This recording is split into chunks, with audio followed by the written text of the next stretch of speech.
missing page. CIA remote viewing confirmed an ancient machine on Mars. The handler's pencil stops mid-scratch. Say that again. The viewer, eyes half-lidded, whispers, "It heard us." On the tape, a tiny spike clips the meter. Then silence. The page that should explain it is missing from the release. 30 seconds earlier, the viewer was sketching concentric arcs and pillars listening under a Martian sky. Now the session is diverted to a safe target. The index still lists a functional inference, trigger event. The page itself is gone. These weren't campfire tales. They were logged under grill flame, then center lane, sunstreak, and finally Stargate. Defense intelligence letterhead, session IDs, signatures in the margins. Redactions cut around verbs, hearing, responding, calibrating. The story that leaks through those black bars isn't dead archaeology. It's an impression of a machine on Mars, older than its dust, still operating. If that line, "It heard us," is true, somebody buried proof that a non-human system could interact. That threatens doctrine. What you can't control, you can't allow. They didn't burn the files. They redirected, reassigned, and shaved the evidence at the edges. The page count is off by 1. The checksum doesn't match. The session resumes somewhere safe. To understand why that single whisper got blacked out, we go back to when the program wasn't supposed to exist, and a viewer's pen drew the first wrong kind of circle. Contamination, the leak, the viewer, the missing page. It started with a leak small enough to pass as noise. FOIA trickled out binders stamped secret, grill flame.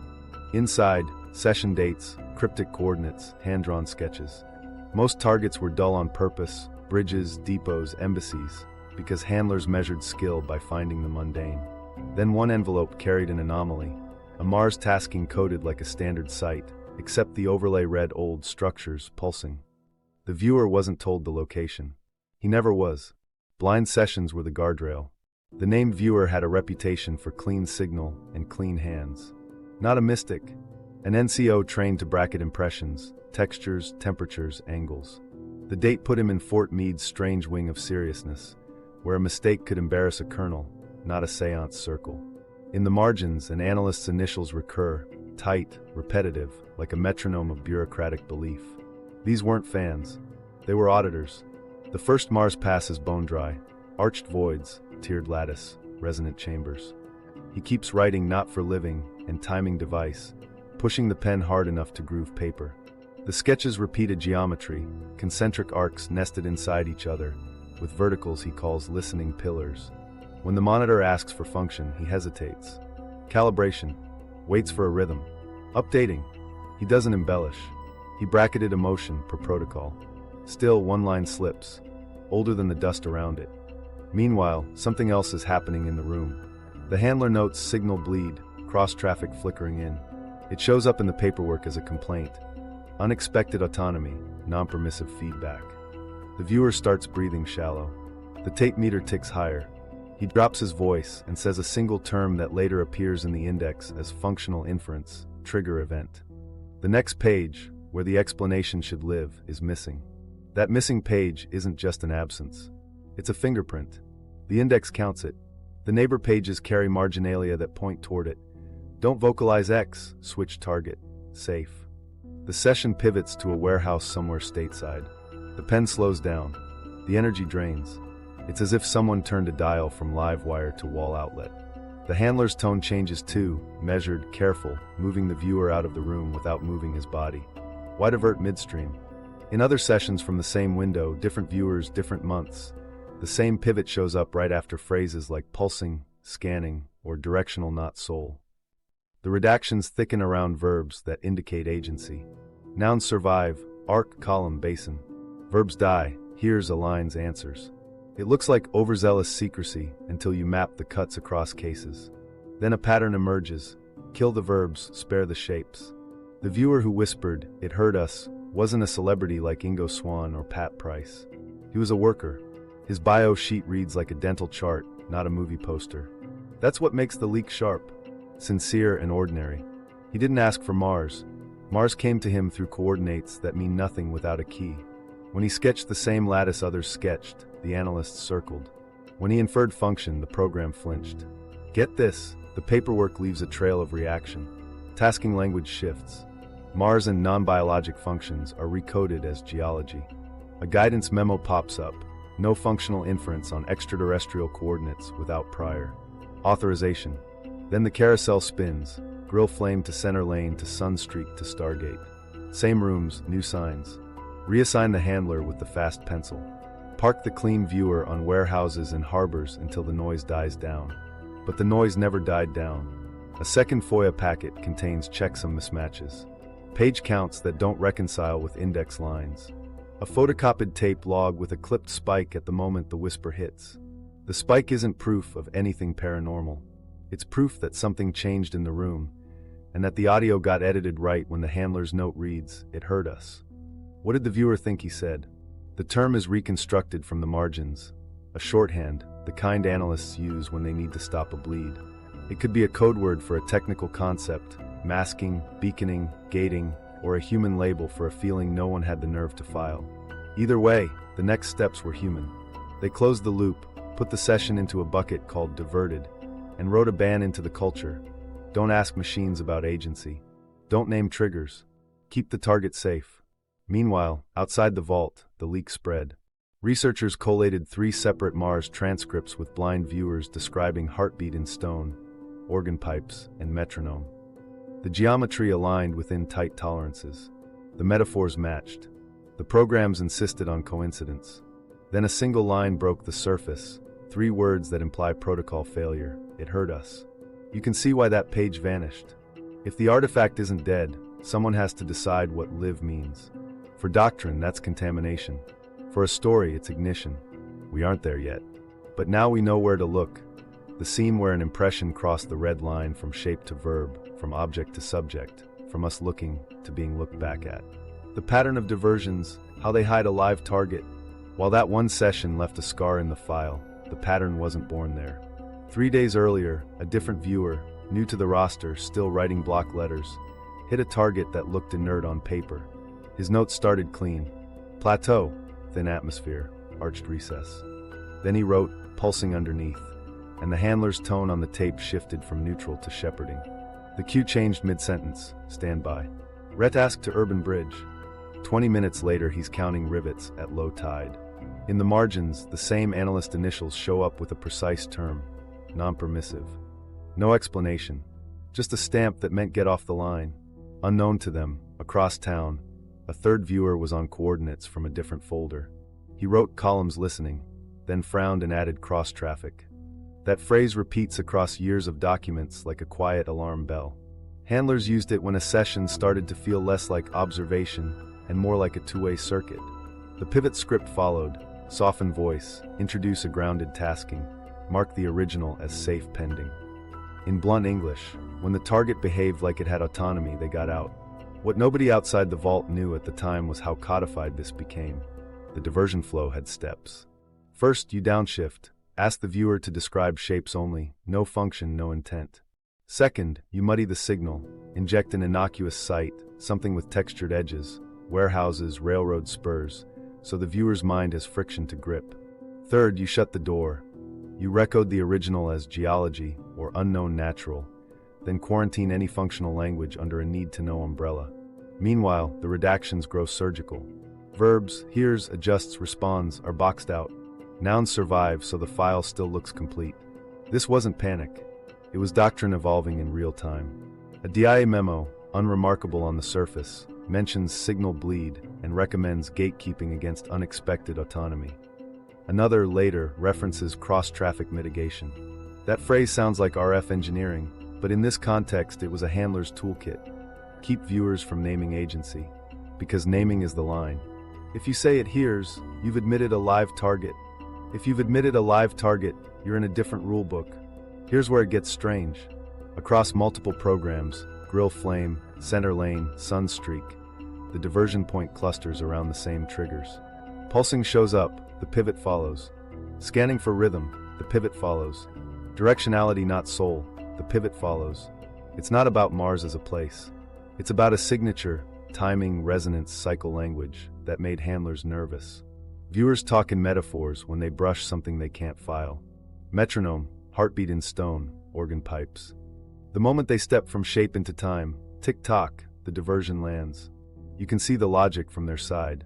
Remote viewing, as they defined it, was supposed to be spying with crayons.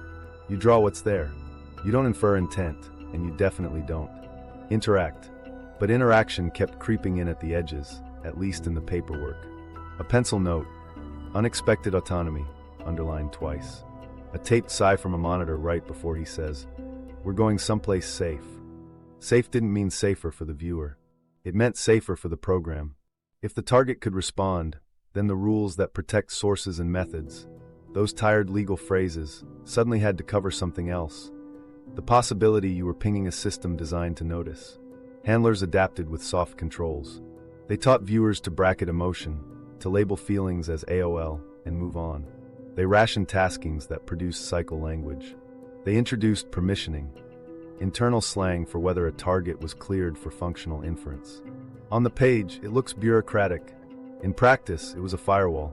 Keep the sessions in the shapeland, and you never have to write the verbs that would draw attention. Meanwhile, redaction started to have a style. They didn't just black out names and locations. They increasingly removed functional language, verbs implying agency, while leaving structural nouns intact. Devices were hinted at by silhouette. Arcs, lattices, pillars, basins. Agency was the forbidden zone. When a viewer wrote "listens," the knife came out. Yet the scraps remaining are damning by their consistency. Separate teams, separate months, same geometry, same metaphors, same moment of pivot. One viewer, steady, unremarkable, drew nested arcs again and again. He labeled them timing shells. When pressed on direction, he wrote "pulls from deep sky," and immediately coughed like he'd startled himself. His handler cleared his throat, said, "Describe textures." 30 seconds later, the target was a metal cabinet on a base in New Jersey. That session's index carried a note the public wasn't meant to see. Functional inference deferred. Months later, a training slide deck, later declassified, introduces non-local interference as a hazard. Not paranormal, they insisted, but procedural. The fix? Limit exposure, diversify taskings, and avoid trigger language. Trigger language meant verbs that implied the target had ears. In other words, if it looks live, act like it's electric. Don't touch.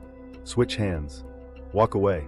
That's how you hide a live target in a program designed to deny they ever touch one. You turn the moment into routine. You pivot to a bridge. You bury function in geology. And you teach your people to spare the shapes and kill the verbs until the story left behind looks like nothing more than rocks. The machine's profile, what viewers reported across sessions. Line the transcripts up, and the shapes start repeating like a chorus. Concentric arcs, nested like shells inside a drum. Between them lattices, fine grid-like ribs that catch, as one viewer put it, the beat. Rising from the plain, rows of pillars that no one calls columns. They call them listeners. Not statues, not supports, organs. Across separate dates, different pens draw the same anatomy, with only small variations in spacing and count. The angles fall inside a narrow band. The spacing ratios rhyme. When the handlers keep the prompts to describe, the outputs cluster. Arcs, lattices, listening pillars. When they accidentally nudge toward function, the metaphors push through. Functions arrive as impressions, not diagrams. Timing, says one. Resonance, says another. A third writes calibration grid and underlines not habitation twice. The device isn't for living. It measures living things or moving fields. The words wobble because viewers are trained not to name purpose. Still, purpose leaks around the edges. It waits, one writes. It waits for a trigger. Another tries to ground it and ends up with, like an instrument before a concert, tuning without sound. In the margins, a monitor jots, ask for textures. The viewer writes smooth, cold, then sneaks a phrase past the filter, older than dust. That line repeats across months, older than the dust around it. It's not poetry in the transcripts, it's an anchored comparison. Dust on Mars is young, constantly churned by wind. To be older than that isn't hard, but the viewers mean something else. They mean the dust belongs to the landscape, the machine does not. It's a time outlier, a survivor among ruins that aren't ruins in the human sense because no one ever lived here. Active signatures never present as lights or whirring. They present as cycles. Pulsing, says one, and the pivot follows. Before the pivot, he adds, update cycles, like a heartbeat when you're resting, not running. Another writes, scanning for rhythm, then crosses it out and substitutes seeking phase alignment. He shouldn't know that phrase, but sometimes vocabulary leaks from the monitor's mind into the viewer's metaphors. That's the problem with proximity. Even so, the drawings don't care who says what. The lattices nest in the same way. The pillars point in the same directions. Directionality becomes the outlier detail that makes handlers uncomfortable. When pressed, gently within the limits, one viewer draws an arrow. It doesn't point toward Sol. It points out, into deep sky, at a slant that matches nothing obvious. Another avoids arrows but writes, receives from long distance, sends sideways. The moment deep sky appears, the handler taps the brakes. Describe temperature. The viewer dutifully writes cold, then adds, but not dead. That's when the page tears off and later releases. Across sessions, the machine isn't a single unit, it's a configuration. Arcs and lattices form a basin, a quiet ear. Pillars listen, then speak, though the verb gets redacted. Viewers feel sequencing, a cadence like tick tick tick rest.